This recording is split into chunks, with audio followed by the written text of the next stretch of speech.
How much will 100 XRP be worth in 2025?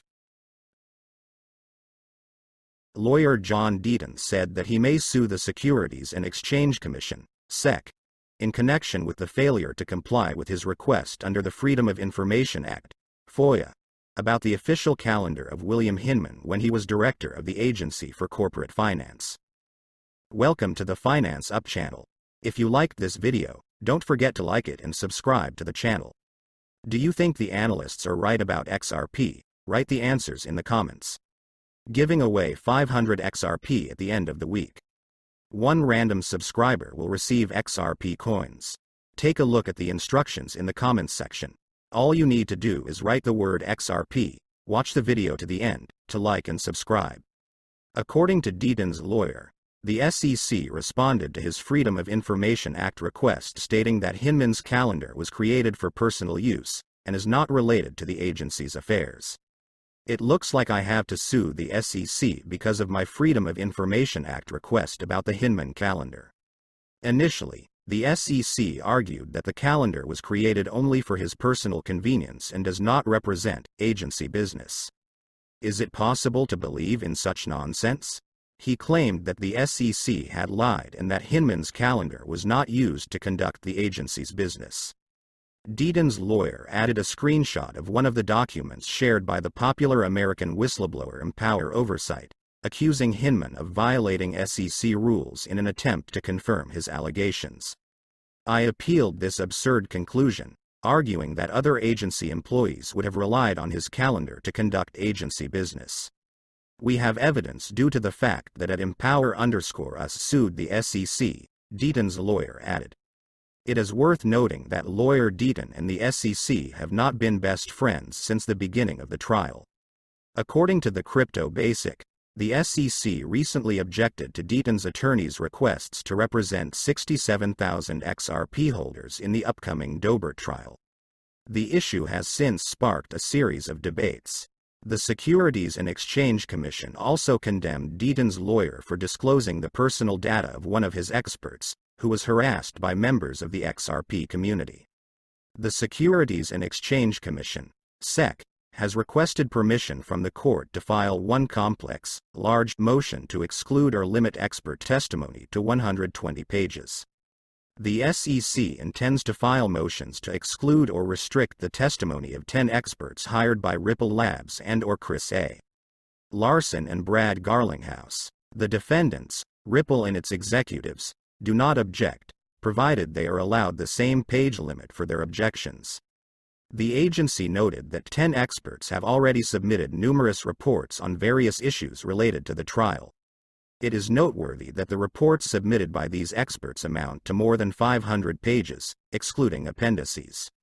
In order to save the resources of the court and the Securities and Exchange Commission, the Securities and Exchange Commission proposes to file one comprehensive petition that combines what would otherwise be 10 separate petitions against the defendants' experts into one summary, the Securities and Exchange Commission noted. Lawyer James Phelan announced this on his Twitter page. As noted in the comments, this is a very routine and common step in high-stakes lawsuits. Ripple is going to do the same for all the experts of the Securities and Exchange Commission.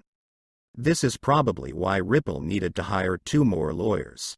#XRP community #SECGovV.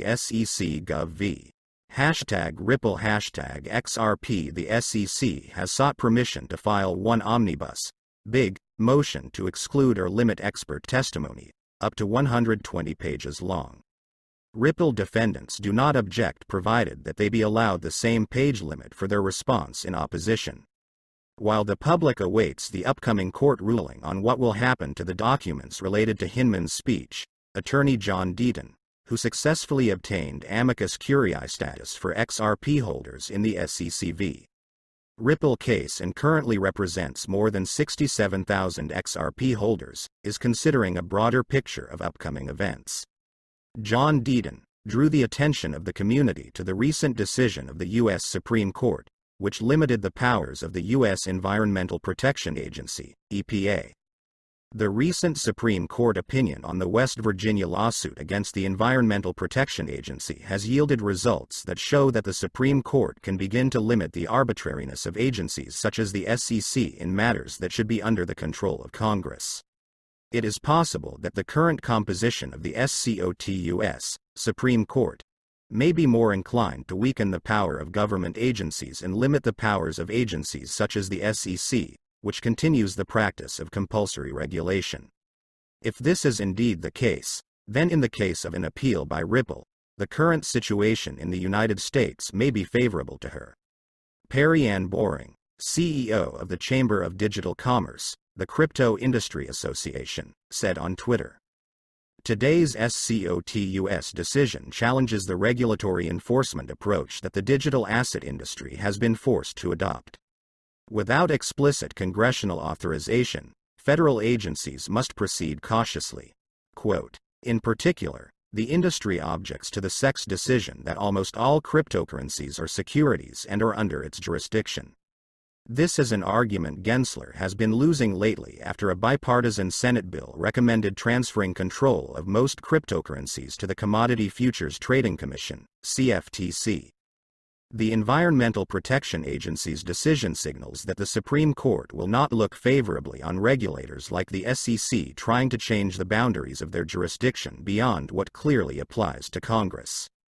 Quote, there is a core issues doctrine that states that courts should generally not rely on agency law interpretations that deal with issues of enormous economic or political significance. Quote, it is currently unknown whether this new doctrine will be affected in the XRP lawsuit, but it is definitely of great importance. The question is whether cryptocurrency will be considered as an issue of enormous economic or political significance, corresponding to the argument of the doctrine of fundamental issues. Attorney James Phelan said on Twitter that the application for admission was rejected due to non-compliance with local regulations. He noted that the testimony was not notarized. Meanwhile, Phelan later stressed that the amended applications for admission to Pro Hack Vice have now been filed with notarized affidavits. The current price of XRP for today you can see yourself on the screens, and the trading volume for 24 hours is $1,294,436,065 US. We are updating our XRP price in US dollars in real time. XRP has dropped 4.08% in the last 24 hours. Do you think XRP will be able to win the court and restore its former price? Write the answers in the comments. That's it for today. Thank you for watching this video to the end. If you liked it, then don't forget to like it and subscribe to the channel.